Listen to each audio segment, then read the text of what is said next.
Allô tout le monde, j'espère que vous allez bien aujourd'hui. Aujourd'hui, je vous retrouve pour vous partager sur l'organisation d'un gender reveal.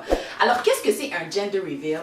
Le gender reveal, c'est lorsque les parents décident de faire une petite fête ou juste une petite soirée, un petit dîner pour révéler le sexe du bébé qu'ils attendent à leurs invités. Ça, c'est le cas où est-ce que les parents sont au courant du sexe de leur bébé et qui veulent le révéler à leur famille, à leurs amis proches. Mais il y a également des gender reveals où est-ce que les futurs parents ne sont pas au courant du sexe de leur bébé. Dans ce cas-ci, l'organisation du gender reveal revient à une personne autre et cette personne-là, c'est elle qui va être au courant du sexe du bébé.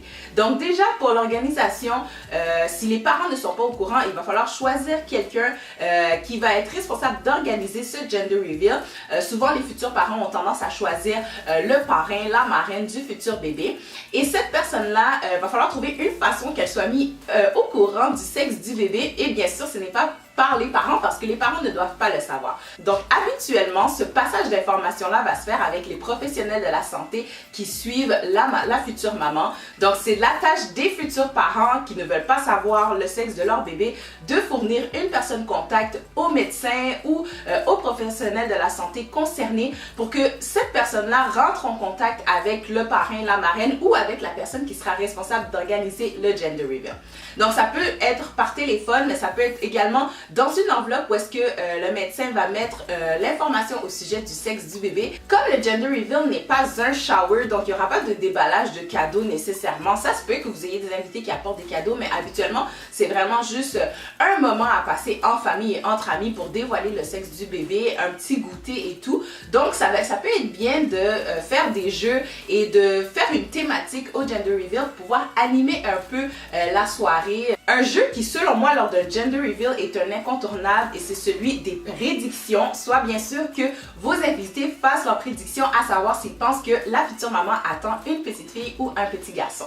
Ce que vous pouvez faire, c'est qu'à l'arrivée des invités, c'est de leur fournir soit une épinglette ou encore un collier identifié à masculin ou à féminin. Donc une épinglette, elle peut être de couleur bleue pour un garçon, elle peut être de couleur rose pour une petite fille et de cette façon, lorsque les invités arrivent, ils vont choisir l'épinglette du sexe qu'ils pensent que la maman porte dans son bedon et ça crée ainsi également deux équipes, soit une équipe Team Baby Girl et une équipe Team Baby Boy. Ensuite, ce que je trouve qui peut être intéressant à faire lors d'un gender reveal de la part des futurs parents, c'est de faire un tableau des prédictions. Ce qui peut être intéressant là-dedans, c'est que les invités peuvent venir voir un peu comment la grossesse se passe pour la future maman. C'est un tableau qui peut être intéressant à consulter de la part des invités parce que ça leur fait voir comment la maman, comment les futurs parents vivent la grossesse présentement. Donc, il y a différents points dans ce tableau-là, comme l'humeur de la maman, comment qu'elle porte le bébé, est-ce qu'elle le porte plus à droite, est-ce qu'elle le porte plus à gauche, est-ce qu'elle a eu des nausées, est-ce qu'elle avait des goûts un peu plus sucrés, un peu plus salés. Donc, ce sont toutes des choses, des petites thématiques de grand-mère, comme on peut dire, des croyances un peu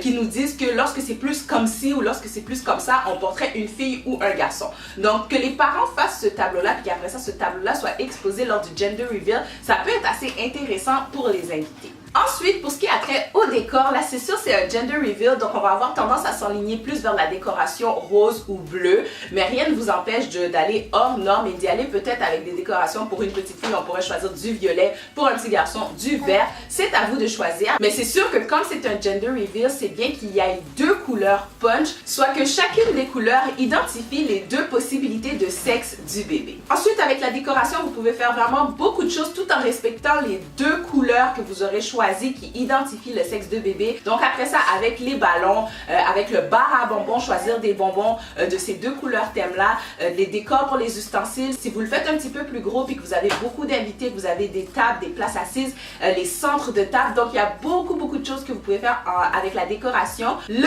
reveal, soit le dévoilement du sexe du bébé. Donc de trouver une façon originale et amusante et d'une façon que les parents vont pouvoir s'en souvenir plus tard. Donc juste pour vous donner quelques idées, vous pouvez y aller avec un gros ballon à l'hélium où est-ce que vous allez mettre à l'intérieur du ballon des confettis de la couleur du sexe du bébé. Et à l'aide d'une aiguille, les parents vont venir faire éclater ce ballon-là et les confettis vont vraiment revoler partout et ça va être la couleur qui va dévoiler le sexe du bébé. Ensuite, il y a également la piñata si vous voulez, donc de mettre des bonbons à l'intérieur d'une piñata aux couleurs du sexe du futur bébé. Une manière que beaucoup de futurs parents utilisent qui est aussi intéressante, c'est le gâteau reveal, soit à l'intérieur du gâteau de mettre la couleur du sexe du bébé. Donc lorsque les parents arrivent pour couper le gâteau, on découvre la couleur du sexe du bébé. Il y a plein d'autres idées super intéressantes pour faire le reveal du sexe du bébé. Allez-y avec ce qu'il vous plaît le plus et trouvez une façon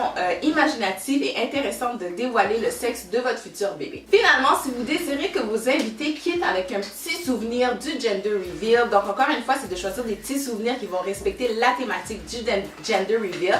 Et moi, un petit souvenir que je trouve super intéressant que j'ai vu passer sur Pinterest, ce sont les barres de chocolat Hershey que l'on va remettre aux invités et qu'on va venir colorier le he et qu'on va venir colorier la moitié des chocolats avec le mot he pour thématique garçon et l'autre moitié des chocolats avec le she du mot Hershey pour un bébé fille. Et on vient installer ça sur une table où est-ce qu'on vient indiquer avec un petit message aux invités qu'on leur remercie de leur présence et de se prendre une petite toilette de chocolat pour le chemin du retour vers la maison. Donc voilà, c'était mes petits guidelines sur la préparation et l'organisation d'un gender reveal. Comme vous pouvez voir, ce sont des choses très simples qui viennent permettre de souligner le dévoilement du sexe de votre futur bébé de manière originale et super intéressante pour les invités, mais également pour les futurs parents qui ne connaissaient pas le sexe de leur bébé. J'espère que la vidéo vous a plu et qu'elle vous a donné différentes idées pour vous permettre d'organiser un gender reveal, que ce soit le vôtre ou celui d'une autre future maman et d'un futur papa.